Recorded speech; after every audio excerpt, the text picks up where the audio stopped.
ಮಹಾಕುಂಭ ಮೇಳದಲ್ಲಿ ಕಾಲ್ತುಳಿತ ಸಂಭವಿಸಿ 4 ಕನ್ನಡಿಗರು ಸಾವನ್ನಪ್ಪಿದ್ದಾರೆ. ಎಲ್ಲರೂ ಕೂಡ ಬೆಳಗಾವಿ ಮೂಲದವರಾಗಿರುವಂಥದ್ದು. ಈ ಪೈಕಿ ಮೇಘಾ ಅನ್ನುವಂಥವರು ಕೂಡ ಮೃತಪಟ್ಟಿರುವಂಥದ್ದು. ಅವರ ಆಪ್ತ ಸ್ನೇಹಿತೆ ಮತ್ತು ಈ ಘಟನೆ ನಡೆಯುವಂಥ ಸಂದರ್ಭದಲ್ಲಿ ಅವರು ಜೊತೆಗಿದ್ದಂಥವರು ಭಾರತಿ ಅವರು ನಮ್ಮ ಜೊತೆಗಿದ್ದಾರೆ. ಬನ್ನಿ ಮಾತಾಡ್ಸೋಣ.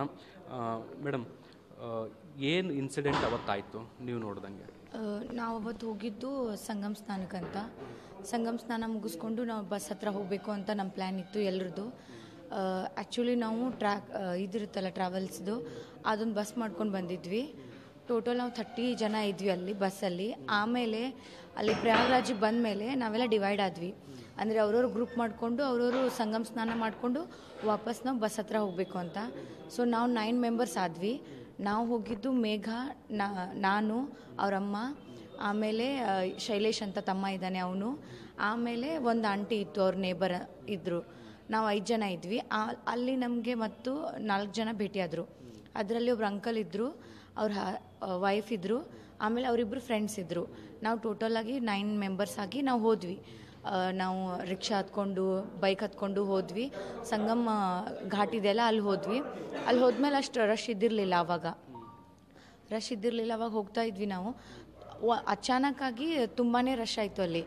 ಅಂದರೆ ಸ್ನಾನ ಮಾಡಿಕೊಂಡು ಅಲ್ಲಿಂದ ಬಂದರು ಓಡ್ಕೊಂಡು. ಆಮೇಲೆ ಇಲ್ಲಿಂದ ಸ್ನಾನ ಮಾಡೋರು ಹೋಗ್ತಾಯಿದ್ರು.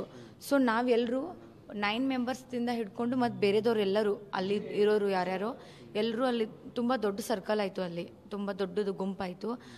ಎಲ್ಲ ಮೂವ್ ಮಾಡಲಿಕ್ಕೆ ನಮ್ಮ ಕಡೆ ಚಾನ್ಸೇ ಇರಲಿಲ್ಲ. ಅಲ್ಲಿ ನಾವು ಎಲ್ಲಿ ನಿಂತ್ಕೊಂಡಿದ್ವಲ್ಲ ಅಲ್ಲಿ ಮೂವ್ ಮಾಡಲಿಕ್ಕೆ ಏನೂ ಚಾನ್ಸ್ ಇದ್ದಿರಲಿಲ್ಲ ಆ ಥರ. ಆಮೇಲೆ ತಳ್ಳಾಡ್ಕ ಹಿಂಗೆ ಎಲ್ಲರೂ ದಬ್ಬಿಟ್ಟು ನಮ್ಮನ್ನ ತಳ್ಳಿಬಿಟ್ರು ಎಲ್ಲ.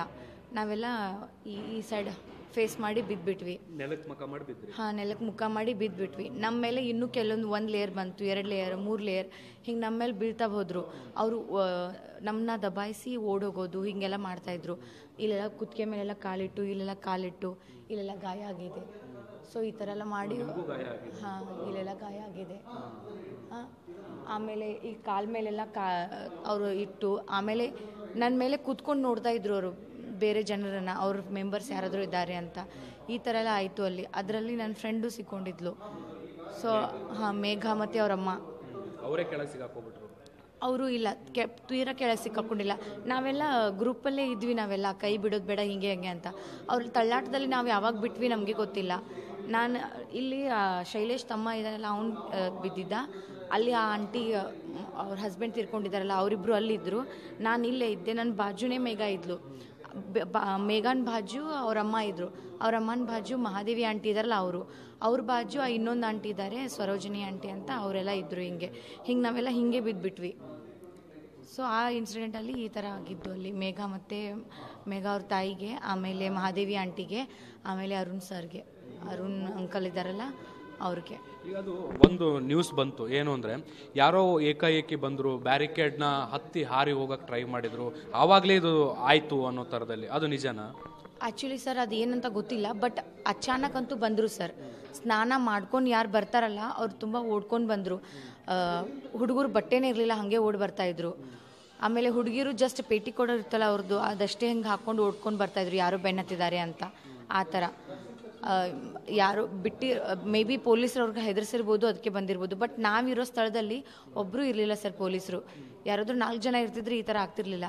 ಕ್ರೌಡನ್ನು ಮೇಂಟೈನ್ ಮಾಡ್ಲಿಕ್ಕೆ ಅಲ್ಲಿ ಯಾರೂ ಇದ್ದಿರಲಿಲ್ಲ ಸರ್. ಯಾರೂ ಹೇಳ್ತಾ ಇರಲಿಲ್ಲ, ಮೈಕಲ್ಲಿ ಏನೂ ಹೇಳ್ತಾ ಇರಲಿಲ್ಲ.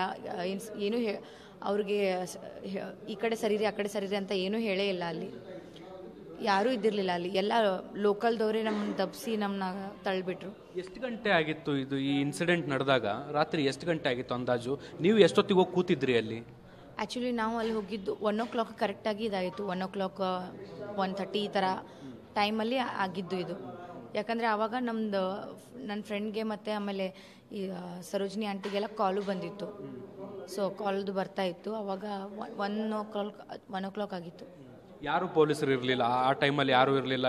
ಕ್ರೌಡ್ ಮೇಂಟೈನ್ ಮಾಡೋಕ್ಕಾಗಿರಲಿ, ರಿಸರ್ವ್ ಪೊಲೀಸ್ ಆ ಥರದಲ್ಲಿ ಯಾರೂ ಇರಲಿಲ್ಲ? ಯಾರೂ ಇದ್ದಿರಲಿಲ್ಲ. ನಮಗೆ ಕಾಣಿದ ಪ್ರಕಾರ ಯಾರು ಇದ್ದಿರಲಿಲ್ಲ. ಯಾಕಂದರೆ ನಾವಲ್ಲಿ ಇಷ್ಟೇ ಕಾಣ್ತಿದೆ ಸರ್. ನನ್ನ ನೆಕ್ ಅಷ್ಟೇ ಕಾಣ್ತಿದೆ. ನನ್ನ ಮೇಲೆಲ್ಲ ಹೆಣಗಳು ಬಿದ್ದಿವೆ, ನನ್ನ ಕೆಳಗಡೆ ಎಲ್ಲ ಹೆಣಗಳು. ಅವ್ರು ಅನ್ಕಾನ್ಷಿಯಸ್ಸು ಹೆಣಗಳು ಅಂತ ಗೊತ್ತಿಲ್ಲ ನನಗೆ, ಬಟ್ ನಂದು ಇಷ್ಟೇ ಕಾಣ್ತಿತ್ತು. ನಾ ಹೆಲ್ಪ್ ಅಂತ ಕೇಳ್ತಿದ್ದೀನಿ. ಅಲ್ಲಿ ಒಬ್ಬರು ಇದ್ದಿರಲಿಲ್ಲ ಲೋಕಲ್ದವರು. ಅವ್ರ ಫ್ಯಾಮ್ಲಿನ ಸೇವ್ ಮಾಡಲಿಕ್ಕೆ ನೋಡ್ತಿದ್ರು, ನಮ್ಮನ್ನ ಯಾರು ಟಚ್ನೇ ಮಾಡ್ತಿರ್ಲಿಲ್ಲ. ನಿಮ್ಮ ಕೆಳಗಡೆನೂ ಬಾಡೀಸ್ ಇದಾವೆ, ನೀವು ಅದ್ರ ಮೇಲೆ ನಿಂತ್ಕೊಂಡಿದ್ದೀರಿ? ಇಲ್ಲ, ಅದು ನಮ್ಮ ಕೆಳಗಡೆನೂ ಒಂದೆರಡು ಬಾಡೀಸ್ ಇದ್ದು ಸರ್, ಅದ್ರ ಮೇಲೆ ನಾವು ಇದ್ವಿ, ನಾವು ನಿಂತ್ಕೊಂಡಿರ್ಲಿಲ್ಲ, ನಾವು ಬಿದ್ದಿದ್ವಿ. ನಮ್ಮ ಮೇಲೇನೂ ಒಂದೆರಡು ಲೇಯರ್ ಇದ್ದು ಸರ್. ನಮ್ಮ ಮೇಲೆ ಕಾಲು ಇಟ್ಕೊಂಡು ಅವ್ರ ಬಾಡಿಗಳನ್ನ ಹುಡುಕ್ತಾ ಇದ್ರು ಬೇರೆದವರು. ನಮ್ಮ ಮೇಲೆ ಕುತ್ಕೊಂಡು ನೋಡ್ತಾ ಇದ್ರು. ಸರ್ ತೆಗೀರಿ ತೆಗೀರಿ ಅಂದ್ರೂ, ಬಚಾವ್ ಅಂದ್ರೂ ಯಾರು ಕೇಳ್ತಾ ಇರಲಿಲ್ಲ. ಅಲ್ಲಿ ಸರ್ಕೋ ಅಂದ್ರೂ ಯಾರು ಕೇಳ್ತಾ ಇರಲಿಲ್ಲ.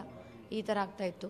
ಇಲ್ಲಿ ನೆಕ್ ಮೇಲೆಲ್ಲ ಕಾಲಿಟ್ಕೊಂಡು, ಆಮೇಲೆ ಈ ಸೊಂಟದ ಮೇಲೆಲ್ಲ ಕಾಲಿಟ್ಕೊಂಡು ಹಾಗೆಲ್ಲ ಮಾಡ್ತಿದ್ರು. ಮೇಘನವರು ಮೇಘ ಹೇಗೆ ಮಿಸ್ ಆದರು?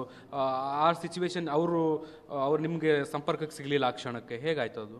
ಅವಳು ಇರೋದು ಸ್ವಲ್ಪ ಇಷ್ಟೇ, ಸ್ವಲ್ಪ ಜಾಗ ಬಿಟ್ಟು ಇಲ್ಲೇ ಇದ್ಲು ಸರ್. ಅವಳ ಮೇಲೇನು ತುಂಬ ಜನ ಬಿದ್ದಿದ್ರು. ನಮ್ಮ ಮೇಲೆ ಹೆಂಗೆ ಬಿದ್ದಿದ್ರಲ್ಲ ಅವಳ ಮೇಲೂ ಬಿದ್ದಿದ್ರು. ಅವಳಿಗೆ ಆ ದಿನ ವೀಕ್ನೆಸ್ ಇತ್ತು ಸರ್ ತುಂಬಾ. ಅವಳು ಊಟನೂ ಮಾಡಿರಲಿಲ್ಲ, ಅವಳಿಗೆ ಟ್ಯಾಬ್ಲೆಟು ತೊಗೊಂಡಿದ್ಲು. ಆ ದಿನ ಅವಳಿಗೆ ವೀಕ್ನೆಸ್ಸು ಇತ್ತು. ಉಸಿರು ಗಟ್ಟಿರ್ಬೋದು ಸರ್, ಯಾಕಂದರೆ ಆ ಕ್ಷಣ ನಮ್ಗೆ ಅವಳನ್ನು ನಾನು ಹುಡುಕ್ತಾ ಇದ್ದೀನಿ, ಎಲ್ಲರೂ ಹುಡುಕ್ತಾ ಇದ್ದೀನಿ, ಮತ್ತು ನನ್ನನ್ನು ನಾನು ಸೇವ್ ಮಾಡ್ಕೊಳಕ್ಕೆ ನೋಡ್ತಿದ್ದೀನಿ ಸರ್. ಅಲ್ಲಿ ನಾನು ಆ ಕ್ಷಣ ಏನಾಗುತ್ತೆ ಅಂತ ಏನೂ ಗೊತ್ತಿಲ್ಲ. ಎಲ್ಲರೂ ಹೆದರ್ತಾರೆ. ಒಂದು ಕ್ಷಣ ನಾನು ಹೆದರಿದ್ದೆ ಸರ್. ಎಷ್ಟಂತ ನಾನು ಹಿಂಗೆ ಮಾಡಲಿ ಅಂತ ಬಿಟ್ಬಿಟ್ಟಿದ್ದೆ, ನಾನು ತುಳ್ಕೊಂಡು ಹೋಗಲಿ ಅಂತ. ನಾನು ಹಿಂಗೆ ಮಾಡಿದಾಗ ಯಾರೋ ಒಬ್ಬರು ನನ್ನ ಮೇಲೆ ಬಟ್ಟೆ ಇಟ್ಟು ಹತ್ತಿ ಹೋಗ್ತಾಯಿದ್ರು. ಆವಾಗ ನಾನು ಅಂದ್ಕೊಂಡಿದ್ದೆ ನಾನು ಹೋದೆ ಅಂತ. ಆಮೇಲೆ ಮತ್ತೇನು ಗೊತ್ತಿಲ್ಲ, ಲೋಕಲಲ್ಲಿ ಒಂದು 4 ಜನ ಬಂದು ಎಲ್ಲರೂ ನನ್ನ ಮೇಲಿನ ಕ್ರೌಡನ್ನು ಕ್ಲಿಯರ್ ಮಾಡಿದರು, ನನ್ನೂ ಎಬ್ಸಿದ್ರು.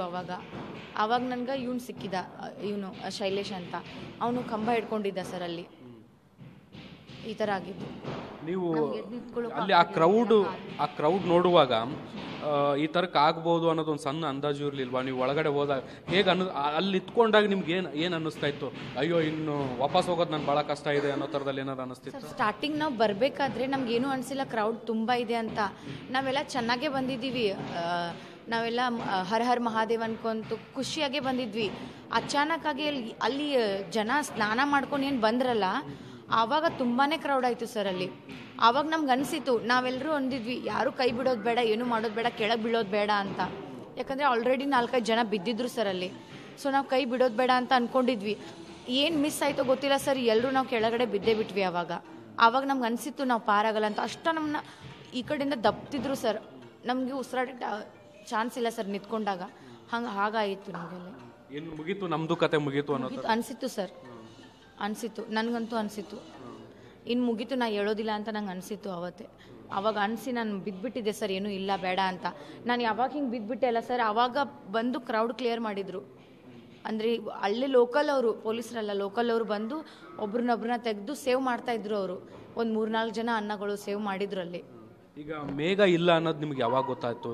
ಏನದು ಸರ್? ನಾನು ಎದ್ದು ಕೂಡಲೇ ನಾವು ಹುಡುಕೋದೆ ಅವಳನ್ನ ಹುಡುಕಿದ್ವಿ. ನಮ್ಮ ಜೊತೆ ಯಾರ್ಯಾರು ಇರ್ತಾರಲ್ಲ ಅವ್ರನ್ನೆಲ್ಲ ಹುಡುಕಿದ್ವಿ ಸರ್. ಅವಳು ಕಾಣಲಿಲ್ಲ ನಮಗೆ. ಆಮೇಲೆ ಅವಳ ಮೇಲೆಲ್ಲ ಬಟ್ಟೆ ಅದು ಇದು ಬಿದ್ದಿತ್ತು ಸರ್. ಆಮೇಲೆ ಕಾಣಿದ್ಲು ಸರ್. ನಾವಿಬ್ರು ಹುಡ್ಕೋಕ್ಕೆ ಯಾವಾಗ ಸ್ಟಾರ್ಟ್ ಮಾಡಿದ್ವಲ್ಲ, ಕಾಣಿದ್ಲು. ಅವಳ ಪಕ್ಕನೇ ಅವ್ರ ಅಮ್ಮ ಇದ್ದರು. ಕಾಣಿದ ಮೇಲೆ ಆ ಅಣ್ಣಗಳು ಇದ್ರಲ್ಲ, ನಮ್ಮನ್ನು ಸೇವ್ ಮಾಡಿದ್ರು. ಅವ್ರ ಅಣ್ಣನ ಕರೆದೆ ನಾನು, ಅಣ್ಣ ಹಮಾರಿ ಫ್ರೆಂಡ್ ಹೇ ಬಚಾವ್ ಅಂತ. ಅವರೆಲ್ಲ ಇದು ಹಿಂಗೆ ಊದಿ ಅವಳಿಗೆ ಎಲ್ಲ ಹಿಂಗೆಲ್ಲ ಮಾಡಿ, ಆಮೇಲೆ ಆಂಟಿಗೂ ಹಿಂಗೆಲ್ಲ ಮಾಡಿ ನೋಡಿದ್ರು. ಆವಾಗ ಅವರು ಮೆಡಿಕಲ್ ಹೆಲ್ಪನ್ನು ತೊಗೊಂಡ್ರು. 2 ಇದನ್ನ ತೊಗೊಂಬರ್ತಾರಲ್ಲ ಆ ಥರ, ಅದ್ರ ಮೇಲೆ ಹಾಕಿ ತೊಗೊಂಡು ಹೋದ್ರು. ಅವಳು ಹಿಂದಿನ ನಾವು ಓಡ್ತಾ ಇದ್ದೆ ಸರ್. ಅವಾಗ ಮತ್ತೆ ಪುನಃ ಮಿಸ್ ಆದರು ಅವರು. ಅವಾಗ ಮತ್ತೆ ಮಿಸ್ ಆದರೂ ನಾವು ಮತ್ತೆ ಹುಡುಕಿದ್ವಿ. ಅಲ್ಲೇ ಲೋಕಲಲ್ಲಿ ಯಾರೋ ಅಂಕಲ್ನೇ ಕೇಳಿದ್ವಿ, ನಮ್ಮ ಫ್ರೆಂಡ್ಸನ್ನ ಹಿಂಗೆ ತೊಗೊಂಡು ಹೋಗಿದ್ದಾರೆ ಅಂತ. ಆಮೇಲೆ ಬಾಕಿ ಆಂಟಿಗಳನ್ನೆಲ್ಲ ಇದು ಮಾಡಿದ್ವಿ ನಾವು, ಅಂದರೆ ಅಲ್ಲಿದ್ದಾರೆ ಇಲ್ಲದಾರೆ ಅಂತ ನೋಡಿಕೊಂಡು. ಅವರೆಲ್ಲ ಒಂದು ಆಂಟಿ ಸಿಕ್ಕಿದ್ರು, ಇನ್ನೊಂದು ಆಂಟಿನೂ ತೊಗೊಂಡು ಹೋಗಿದ್ರು, ಕಂಚನ ಆಂಟಿನೂ ತೊಗೊಂಡು ಹೋಗಿದ್ರು ಮೆಡಿಕಲಲ್ಲಿ. ಆಮೇಲೆ ಇವ್ರನ್ನ ಮೇಘನ ಮತ್ತು ಆಂಟಿನ ಹುಡುಕ್ಲಿಕ್ಕೆ ನಾವು ಅಲ್ಲೇ ನಿಂತ್ವಿ. ನಮಗೆ ಸ್ವಲ್ಪ ನಮ್ಮ ಫ್ರೆಂಡನ್ನು ತೊಗೊಂಡು ಹೋಗಿದ್ದಾರೆ, ಅಲ್ಲಿ ಮಠ ನಮ್ಮನ್ನು ಕರ್ಕೊಂಡು ಹೋಗಿ ಅಂತ. ಲೋಕಲಲ್ಲಿರೋ ಯಾರಿಗೂ ಫೋನ್ ಹಚ್ಚಿದ್ರು ನಾವು ಅಲ್ಲಿ ನನ್ನ ಫೋನಿಂದಾನೆ ಅಲ್ಲಿ ನಿಯರ್ ಇರೋದನ್ನು.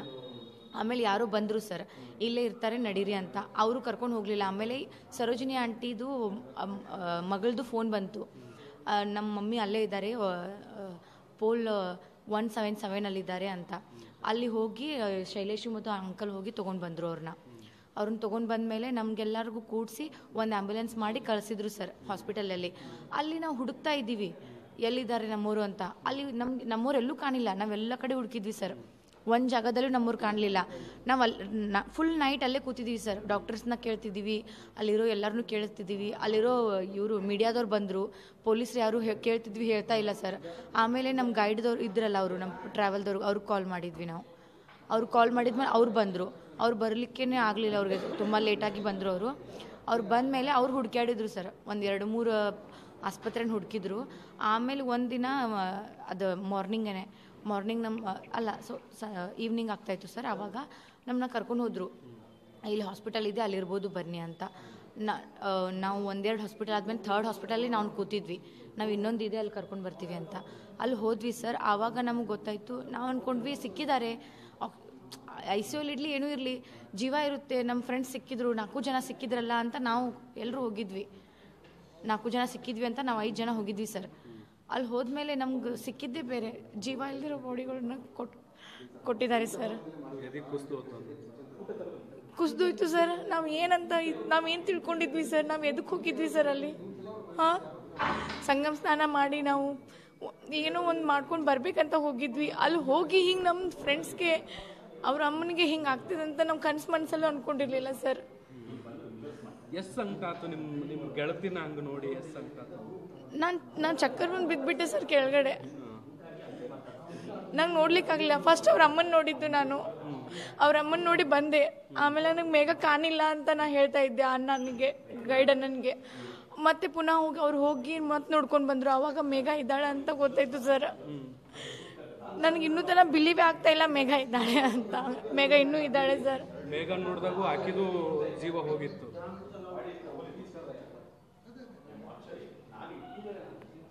ನಂಗೆ ಇನ್ನೂ ತನಕ ಬಿಲೀವ್ ಆಗ್ತಿಲ್ಲ ಮೇಘ ಇದ್ದಾಳೆ ಅಂತಾನೆ ಅದೇ ನಾನು. ಅವಳು ಹೋಗಿಲ್ಲ ಸರ್, ಅವಳು ಇದ್ದಾಳೆ ಸರ್. ತುಂಬ ಚಿಕ್ಕವಳು ಸರ್ ಅವಳು, ನನಗಿಂತ ಚಿಕ್ಕವಳು ಅವಳು. ಎಷ್ಟು ವರ್ಷದ ಫ್ರೆಂಡ್ಶಿಪ್ ನಮ್ದು 5-6 ವರ್ಷ ಸರ್, ಕಾಲೇಜಿಂದ ಫ್ರೆಂಡ್ಸ್ ನಾವು.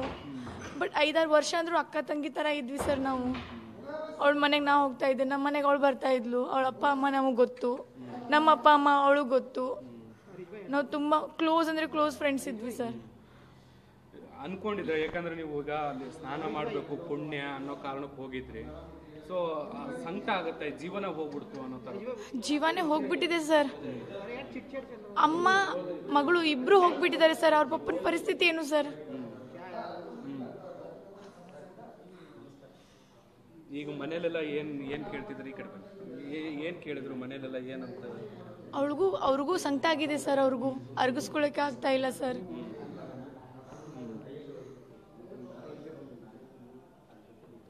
ಇಡೀ ನಮ್ಮ ಫ್ರೆಂಡ್ ಸರ್ಕಲಲ್ಲಿ, ನಮ್ಮ ಫ್ರೆಂಡ್ ಸರ್ಕಲ್ ಅಮ್ಮಂದ್ರಲ್ಲಿ ಅಪ್ಪಂದ್ರಲ್ಲಿ ಇವಳು ಫೇವ್ರೇಟು ಸರ್. ಎಲ್ರದ್ದು ಓಡಾಡ್ಕೊಂಡಿರೋಳು ಸರ್. ಬಸ್ಸಲ್ಲೆಲ್ಲ ನಾವು ಓಡಾಡ್ಕೊಂಡು ಡ್ಯಾನ್ಸ್ ಮಾಡಿಕೊಂಡು ನಗ್ನಗ್ತಾ ಇದ್ವಿ. ಅವ್ರ ಅಮ್ಮನೂ ಡ್ಯಾನ್ಸ್ ಮಾಡಿದ್ರು, ಖುಷಿಯಾಗೇ ಇದ್ವಿ ನಾವು. ಈ ಥರ ಆಗುತ್ತಂತ ನಾವು ಕನಸಲ್ಲೇ ಅನ್ಕೊಂಡಿರ್ಲಿಲ್ಲ. ಏನು ಅನ್ಕೊಂಡು ಬಂದಿದ್ರಿ ಪ್ರಯಾಗ್ರಾಜ್ಗೆ? ಒಂದು ನೋಡಬೇಕು 144 ವರ್ಷ ಆದ್ಮೇಲೆ ಯಾರಿಗೂ ಅನ್ನೋದು ಇರ್ತದಲ್ಲ ಸರ್. 144 ವರ್ಷ ಆದ್ಮೇಲೆ ಆಗ್ತಿದೆ, ಹೋಗಬೇಕು, ವಿಸಿಟ್ ಮಾಡಬೇಕು ಅಂತ. ನನಗೆಲ್ಲೂ ನಂಗೆ ಬೇಡ ಅನಿಸಿತ್ತು ಸರ್. ತುಂಬ ದೂರ ಇದೆ, ಬೇಡ ಅಂತ. ಇವಳು ನನ್ನ ಫ್ರೆಂಡು, ಇಲ್ಲ ಹೋಗೋಣ ಬಾ, ಇವಾಗ ಹೋಗೋಣ, ಇದು ಮತ್ತೆ ಸಿಗಂಗಿಲ್ಲ. ಹಠ ಅಂತಿಲ್ಲ ಸರ್, ಅಂದರೆ ಮತ್ತೆ ಸಿಗಲ್ಲ, ಇದು ಹೋಗಿ ಬರೋಣ ಅಂತ ಅಂದಿದ್ಲು. ಮತ್ತು ನನಗೂ ಹೋಗೋದು ಅನಿಸಿತ್ತು. ಅದಕ್ಕೆ ನಾನು ಇವಳ ಜೊತೆ ಜಾಯ್ನ್ ಆಗಿಬಿಟ್ಟಿದ್ದೆ ಸರ್, ನಾನು ಬರ್ತೀನಿ ಅಂತ. ಕನಸಲ್ಲೂ ಅಂದ್ಕೊಂಡಿರ್ಲಿಲ್ಲ ಸರ್, ಮನಸ್ಸಲ್ಲೂ ಅಂದ್ಕೊಂಡಿರ್ಲಿಲ್ಲ ಸರ್. ಈವನ್ ನಮ್ಮ ಯಾರು ನಂಬಕ್ಕಾಗ್ತಿಲ್ಲ. ಭಾಳ ನಕ್ಕೊಂತ ಬಂದ್ರಿ. ಈಗ ಆಕಿದು ಬಾಡಿ ತಗೊಂಡು ಹೋಗೋ ಪರಿಸ್ಥಿತಿ ಬಂದೈತಿ. ಇದನ್ನ ಅನ್ಕೊಂಡಿರ್ಲಿಲ್ಲ ಸರ್. ಯಾರು ಎಕ್ಸ್ಪೆಕ್ಟ್ ಮಾಡಿರಲ್ಲ. ಯಾರ್ಯಾರು ಇಲ್ಲ ಸರ್, ಯಾರ್ಯಾರು ಇಲ್ಲ. ನಕ್ಕೋತ್ ಬರೋನು ಒಂದು ಮೆಮೊರೇಬಲ್ ಡೇ. ಪೂರ್ತಿ 1.5 ದಿನ ಹೇಗೆ ತೆಗ್ದಿದ್ದೀನಿ ಅಂತ ನನ್ಗೆ ಮಾತ್ರ ಗೊತ್ತು ಸರ್. ಪ್ರತಿ ಕ್ಷಣ ನೆನಪಾಗ್ತಿದೆ ಸರ್. ಅವಳ ಜಾಕೆಟ್ ಒಂದೇ ಸಿಕ್ತು ಸರ್ ಅಲ್ಲಿ. ಅವರು ತಗೊಂಡು ಹೋದ್ರಲ್ಲ ಅವಳಿಗೆ, ಅಲ್ಲಿ ಇದು ಬಿದ್ದಿತ್ತು ಸರ್. ನನ್ನ ಬ್ಯಾಗು, ಅವಳ ಬ್ಯಾಗು, ಅವಳ ಜಾಕೆಟು, ಇದನ್ನೊಂದು ಹಿಡ್ಕೊಂಡು ಕೂತಿದ್ದೀನಿ ನಾನು.